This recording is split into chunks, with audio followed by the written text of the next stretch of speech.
ముందు క్లాసులో మనం గుణింతాలు ఎలా ఏర్పడినవి, గుణింతాల రూపం ఎలా ఉంటుంది అని చెప్పేసి నేర్చుకున్నాం కదమ్మా. అలాగే కొన్ని గుణింతాలు కూడా నేర్చుకోవడం జరిగింది. ఈరోజు మనం షా గుణింతం గురించి నేర్చుకుందాం. ఓకేనమ్మా. షా గుణింతం ఎలా ఉంటుంది, షా గుణింతం ఎలా ఏర్పడింది, షా గుణింతం ఏ విధంగా పలుకుతారు, ఈ వీడియోలో మనం ఇది నేర్చుకుందాం. ఓకేనా. అయితే ముందుగా గుణింతం ఎలా ఏర్పడుతుంది అంటే అచ్చుల యొక్క గుర్తులు హల్లుల మీదకు వచ్చి చేరినప్పుడు గుణింతం అనేది ఏర్పడుతుంది. ఓకేనమ్మా. అచ్చుల యొక్క గుర్తులు అంటే గుణింతపు గుర్తులు ఏ హల్లు మీదకైతే వచ్చి చేరుతుందో ఆ హల్లు యొక్క గుణింతం అనేది ఏర్పడడం జరుగుతుంది.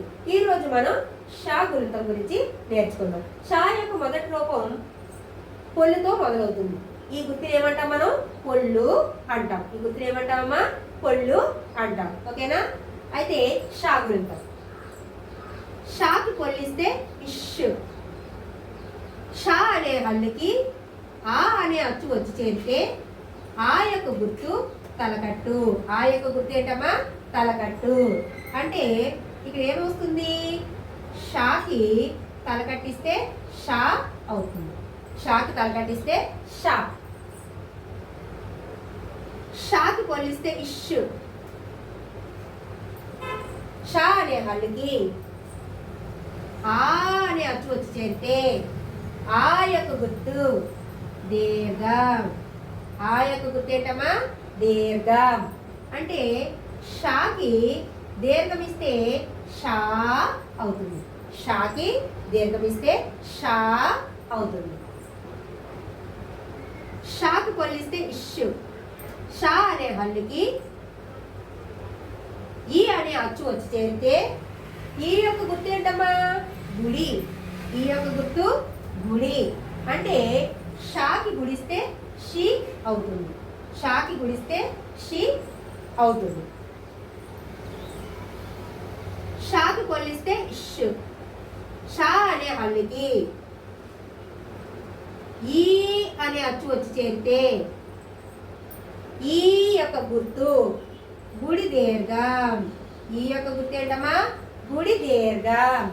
అంటే షాకి గుడి దీర్ఘం ఇస్తే షీ అవుతుంది. షాకి గుడి దీర్ఘం ఇస్తే షీ అవుతుంది. షాకి పొల్లిస్తే ఇష్.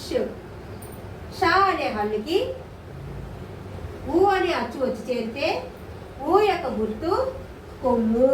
ఊ యొక్క గుర్తు ఏంటమ్మా? కొమ్ము. అంటే షాకి కొమ్మిస్తే షు అవుతుంది.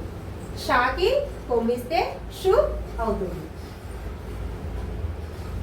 షాకి పొల్లిస్తే ఇష్. షా అనే హల్లుకి ఊ అనే అచ్చు వచ్చి చేరితే ఊ యొక్క గుర్తు కొమ్ము దీర్ఘం. ఊ యొక్క గుర్తు ఏంటమ్మా? కొమ్ము దీర్ఘం.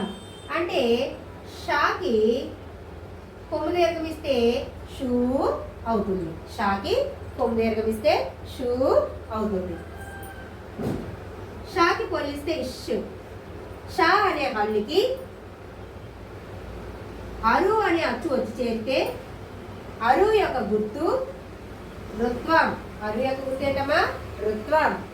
అంటే షాకి రుత్వం ఇస్తే శ్రు అవుతుంది. షాకి రుత్వం ఇస్తే శ్రు అవుతుంది. షాకి పొల్లిస్తే ఇష్. షా అనే హల్లుకి అరు అనే అచ్చు వచ్చి చేరినప్పుడు అరు అంటే ఏంటమ్మా? అరు యొక్క గుర్తు రుత్వ దీర్ఘం. అరు యొక్క గుర్తు రుత్వ దీర్ఘం. అంటే షాకి రుత్వ దీర్ఘం ఇస్తే శ్రు అవుతుంది. షాకి రుత్వ దీర్ఘం ఇస్తే శ్రు అవుతుంది. నెక్స్ట్ షాకి పొల్లిస్తే ఇష్. షా అనే హల్లుకి ఏ అనే అచ్చు వచ్చి చేరితే ఏ యొక్క గుర్తు యత్వం. ఏ యొక్క గుర్తు ఏంటమ్మా? యత్వం. అంటే షాకి యాత్వం ఇస్తే షే అవుతుంది. షాకి యాత్వం ఇస్తే షే అవుతుంది. షాకి పొల్లిస్తే ఇష్. షా అనే హల్లుకి ఏ అనే అచ్చు వచ్చి చేరితే ఏ అని అచ్చు వచ్చి చేరితే ఏ యొక్క గుర్తు ఏంటమ్మా?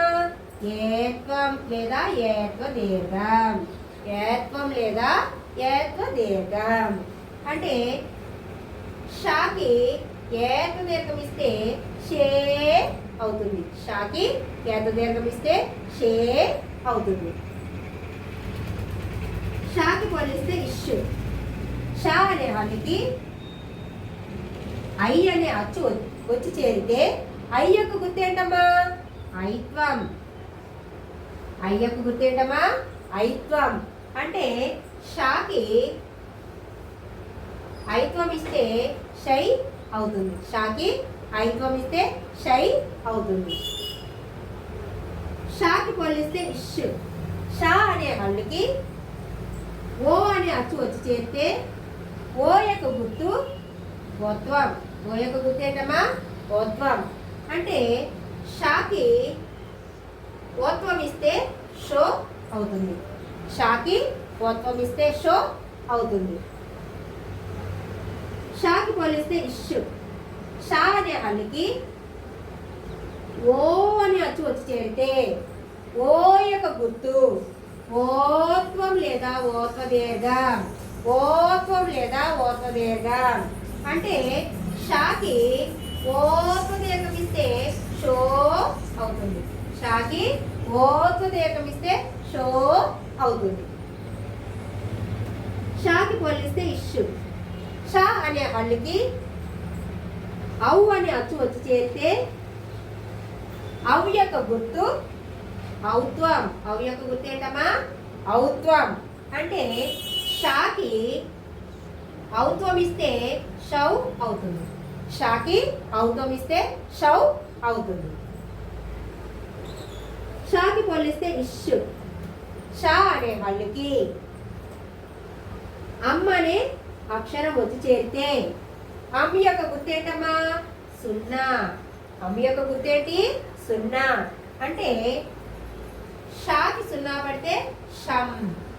షాకి సున్నా పడితే షం అవుతుంది. షాకి పోలిస్తే ఇష్యు. షా అనే హద్దుకి ఆహా అనే అక్షరం వచ్చి చేరితే ఆహా యొక్క గుర్తు విసర్గ. ఆహా యొక్క గుర్తు ఏంటమ్మా? విసర్గ అంటే షాకి విసర్గ ఇస్తే షహ అవుతుంది. షాకి విసర్గ ఇస్తే షహ అవుతుంది. చూసారా షా గుణంతో లోపం. మనం ఏం చేస్తాము? షా అనే వాళ్ళకి గుణింత గుర్తుల్ని చేర్చాం. ఆ విధంగా చేర్చడం వల్ల షా గుణితం అనేది ఏర్పడింది. అవునా? షా అనే వాళ్ళకి అచ్చుల యొక్క గుర్తులు గుణింతపు గుర్తులు చేరడం వలన ఏ రూపం వచ్చింది? షా గుణింతం రూపం వచ్చింది. ఓకేనమ్మా? ఇది షా గుణింతం. షా గుణింతాన్ని ఏ విధంగా పలుకుతామో ఇప్పుడు మనం చూద్దాం. షాకి తల కట్టిస్తే షా. షాకి దీర్ఘం ఇస్తే షా. షాకి గుడిస్తే షి. షాకి గుడి దీర్ఘం ఇస్తే షీ. షాకి కొమ్మిస్తే షు. షాకి కొమ్ము దీర్ఘం ఇస్తే షూ. షాకి రుత్వం ఇస్తే శ్రు. షాకి ఋతు దీర్ఘం ఇస్తే శ్రూ. షాకి ఏత్వం ఇస్తే షే. షాకి ఏత్వం ఇస్తే షే. షాకి ఐత్వం ఇస్తే షై. షాకి ఓత్వం ఇస్తే షో. షాకి ఓత్వం ఇస్తే షో. షాకి ఔత్వం ఇస్తే షౌ. షాకి సున్నా పడితే సం. షాకి విసర్గిస్తే షహ. ఇది షా గుణింతం. ఓకేనమ్మా? ఈరోజు మనం షా గుణింతం నేర్చుకున్నాం కదా. మీకు ఈ వీడియో నచ్చినట్లయితే లైక్ చేయండి, షేర్ చేయండి, అలాగే సబ్స్క్రైబ్ చేయండి. మరిన్ని వీడియోల కోసం బెల్ సింబల్ని యాక్టివేట్ చేసుకోండి.